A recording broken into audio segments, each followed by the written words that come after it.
What's going on with Music Counts at the moment? What would you be doing at this time of year? At this time of the year, we've actually just wrapped up our Band-Aid adjudication, and that's the program where schools apply for funding for musical instruments and equipment for their schools, and it's a national program. So we had a near record number of schools apply this year for musical instrument grants. So at this point, we are just finalizing which schools will receive the funding, which is one of the most challenging things we have to do every year. There are so many schools that are in dire need of musical instruments and resources. So making the decision and determining who is going to receive their wish list versus who isn't is really, really daunting, because the reality is all the schools need the support. We just unfortunately are not able to help everyone who applies. At this point, we can help about 1 out of every 7 schools that apply. So it's a challenging process, but we put a lot of due diligence into it, and we do our best to make sure that the most in need schools in the country are receiving the support that they need.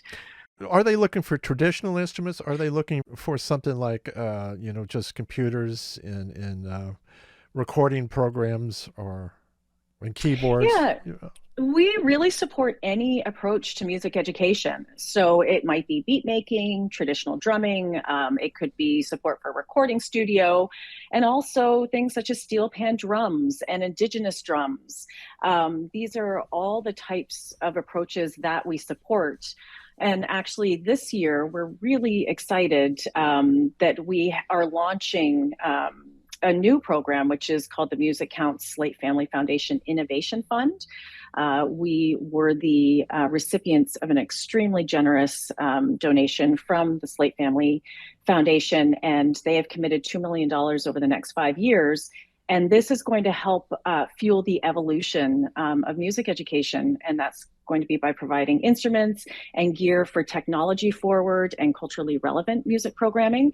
So we're so excited to see that launch, because especially since the pandemic, teachers have really been pivoting to very tech forward programs. And that's also often what students are responding to. So we want to make sure they have the very traditional forms of music education, but we also want to make sure that teachers are able to tap into other ways of teaching and sharing music. And in this area, what has happened, the evolution of technology, it's less expensive than the traditional means.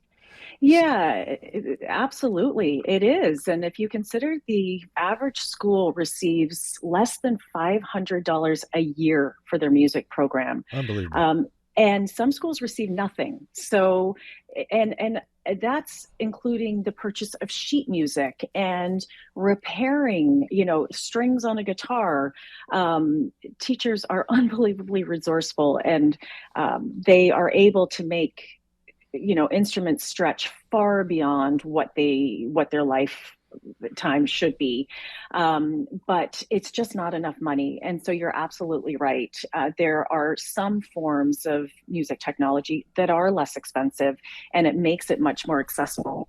And so teachers are tapping into that. And then the music technology that is a little bit more expensive around the beat making, that's hopefully where we're able to step in through this new Slaight Family Foundation Innovation Fund and help bridge that gap.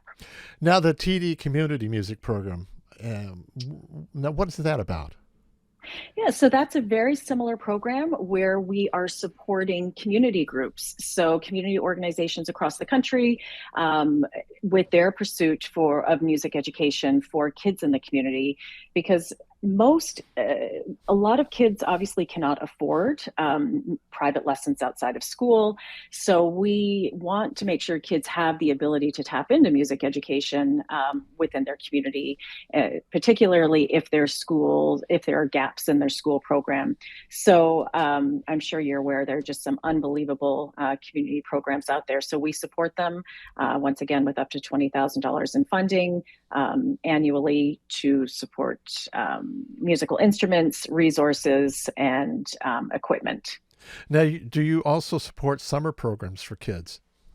We often those will fall within the community programs. Hmm. So many of these programs are do support kids in summer months. So even, for example, boys and girls clubs across the country, where oftentimes that might be where kids are going to day camp in the summer or after school programming in the spring and fall. We support programs like that right across Canada. Music Counts Learn. Yes. Music Counts Learn.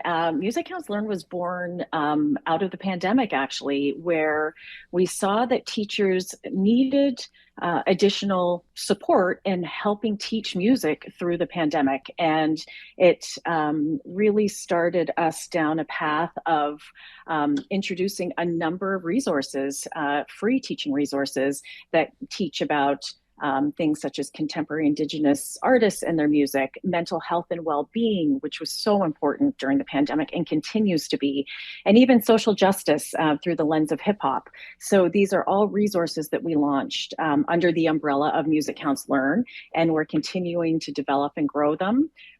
They are, as I mentioned, they're free, they're online, they're accessible to all teachers, and really easy to implement in the classroom. And Music Count Accelerate Scholarship.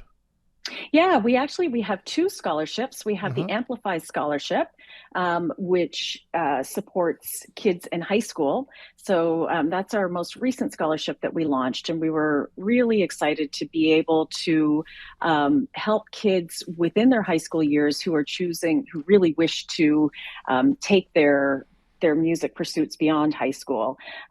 So we do support high school students, and then we have our Accelerate Scholarship, which is our post-secondary scholarship, and this is really geared towards students who are just on the cusp of becoming that emerging artist, and we want to give them a little bit of a boost through a really intensive mentorship week and a financial contribution to help them reach that next level.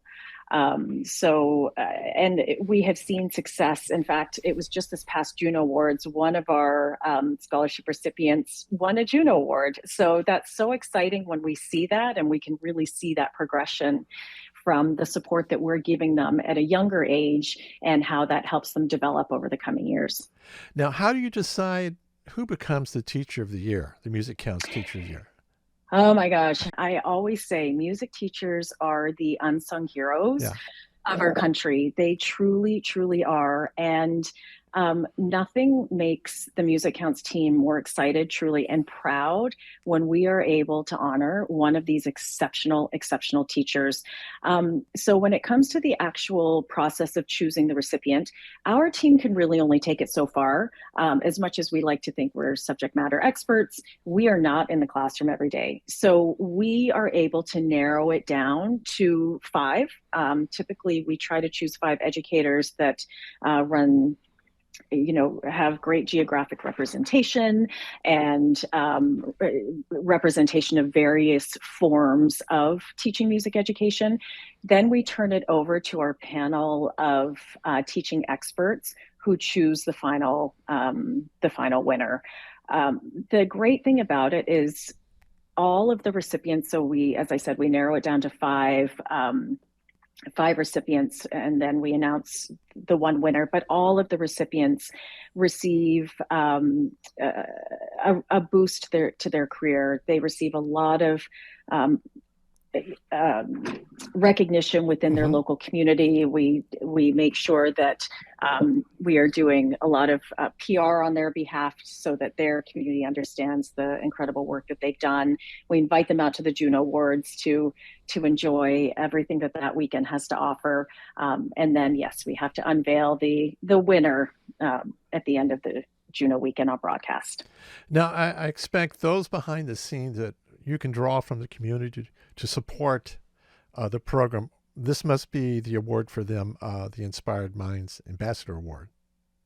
Yeah, so we launched this award about 7 years ago, and this is a way for us to acknowledge the people who have really helped push Music Counts forward through many different ways. So sometimes they're philanthropists and people who have contributed, large financial sums to MusiCounts. And sometimes they're artists who have really just used their platform to help engage other artists to support the work that we do and help us with our programming. And so it really is an opportunity for us to thank people for doing the work that they're doing on behalf of MusiCounts and making sure that people are aware that A, we exist, and B, the work we do is really pivotal to making sure we're keeping the next generation of the music industry healthy and robust, and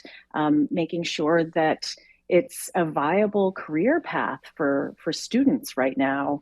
I'm sure, it wouldn't be a shock for you to hear that oftentimes when high school students, for example, are meeting with guidance counselors and they're talking about what they want to do in pursuing their post-secondary studies, and oftentimes guidance counselors will deter them from careers in music because the thinking goes that there aren't enough viable career paths. And we know that that's just not true. There is such a range of career possibilities in the music industry beyond performance. I mean, look at what you do. I know it's people wouldn't, see it more as journalism, but you are a music advocate. That's what you do. And there are things such as entertainment law and publicity and music publishing and tour management. I mean, there's so many career paths. And we are trying to educate teachers and guidance counselors so that they can share that information with students.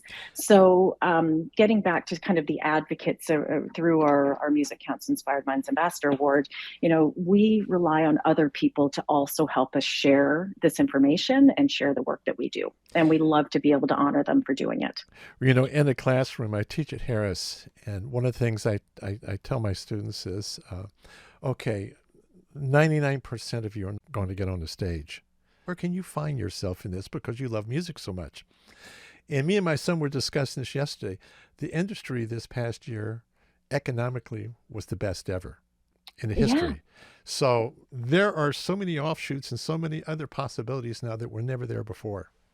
That's right. And, oftentimes it's parents who are always looking out for the best for their children that might say, oh, okay, so music is a passion. That might be your hobby, but not necessarily your career. Yeah. And as you've just said, that is really not the case. I mean, the music industry is $1 billion+ industry globally.